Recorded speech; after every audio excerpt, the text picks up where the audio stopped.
안녕하세요, 열디입니다. 여러분이 한글 문서를 처음 작성할 때 전체 종이 크기는 이 정도니까 여기서부터 글자가 입력되어야 할 것 같은데 아닙니다. 지난 시간에 우리 테두리를 만들었죠? 이 테두리의 안쪽에만 글자를 입력할 수 있게 되어 있습니다.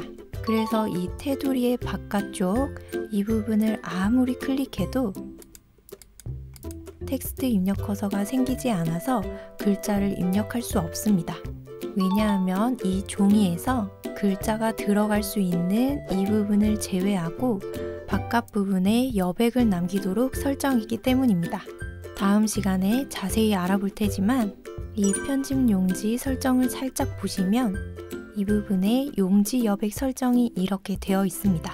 위, 아래, 왼쪽, 오른쪽 여백이 설정되어 있고 그리고 위쪽, 아래쪽에 보시면 하나가 더 있죠? 머릿말, 꼬릿말이 있습니다. 그래서 이번 시간에는 이 머릿말과 꼬릿말이 무엇인지 알아보고 문서에 넣는 방법까지 모두 알려드리도록 하겠습니다. 자, 이 문서를 자세히 살펴보면 뭔가 이상합니다. 이 테두리 안쪽에만 글자를 입력할 수 있었는데 지금 이 문서에는 테두리 바깥쪽에 글자가 들어가 있고 아래쪽을 이렇게 보시면 테두리 바깥쪽에 이미지 파일도 들어가 있습니다. 이 부분이 바로 머릿말, 꼬릿말입니다. 이름만 들어도 위치는 딱 알 수 있죠? 머리니까 가장 위쪽에 있을 것이고 꼬리니까 가장 아래쪽에 있는 것이겠죠? 그리고 다시 편집 용지 설정을 보시면 머릿말과 꼬릿말에 여백이 설정되어 있어서 이 부분에 글자도 입력하고 이미지를 넣을 수 있게 된 거예요. 이 머릿말과 꼬릿말에는 내용을 아주 많이 넣는 것이 아니라 문서의 큰 제목이라든지 과제를 만들 때는 이름을 넣기도 하고 보고서를 쓸 때는 이렇게 회사 로고를 넣기도 합니다. 자, 그럼 본격적으로 머릿말과 꼬릿말 넣어보도록 할게요. 자, 먼저 윗부분에 머릿말을 넣어볼게요. 이번 시간에도 여러 탭 중에서 이쪽 탭을 선택합니다. 클릭, 그리고 바로 아래에 머릿말을 클릭합니다.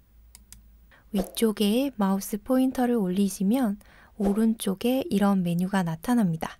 제일 윗부분에 양쪽, 홀수 쪽, 짝수 쪽이 있습니다. 이건 이 머릿말을 어느 쪽에 넣을 것인지 선택하는 겁니다. 모든 쪽에 이 머릿말을 넣으려면 양쪽을 선택해 주시면 되고 홀수 쪽이나 짝수 쪽에만 넣으시려면 둘 중 하나를 선택하시면 됩니다. 저는 이 문서의 모든 쪽에 머릿말을 넣으려고 합니다.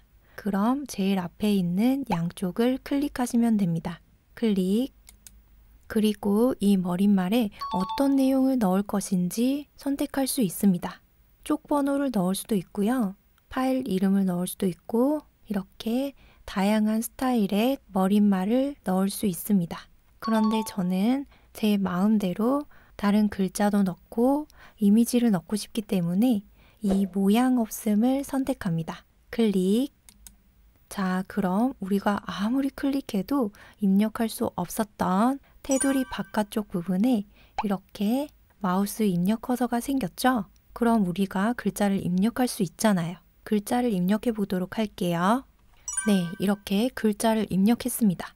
그리고 윗부분에 이 닫기 버튼을 클릭하면 클릭, 모든 쪽에 문서 윗부분에 이렇게 입력한 내용이 보입니다. 머릿말이 다음 장에도 쭉 들어가 있는지 확인해 보도록 할게요. 네, 모든 쪽에 머릿말이 잘 들어가 있습니다. 그리고 이 머릿말을 수정할 때가 있죠? 그럴 때는 이 부분에 마우스 포인터를 올리시고 더블 클릭하면 여기에 입력한 글자도 이렇게 선택해서 글꼴, 크기, 진하게, 밑줄, 색깔, 그리고 정렬까지 모두 변경할 수 있습니다. 한번 변경해 보도록 할게요.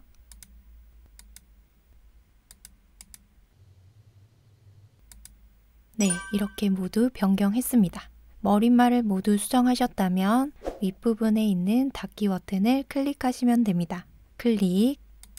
자, 그럼 이 부분만 바뀌는 것이 아니라 전체 머릿말 부분이 똑같이 변경됩니다. 자, 이번에는 꼬릿말을 넣어 볼게요. 꼬릿말도 머릿말과 동일한 방법입니다. 쪽 탭을 클릭하고 이번에는 꼬릿말을 클릭합니다.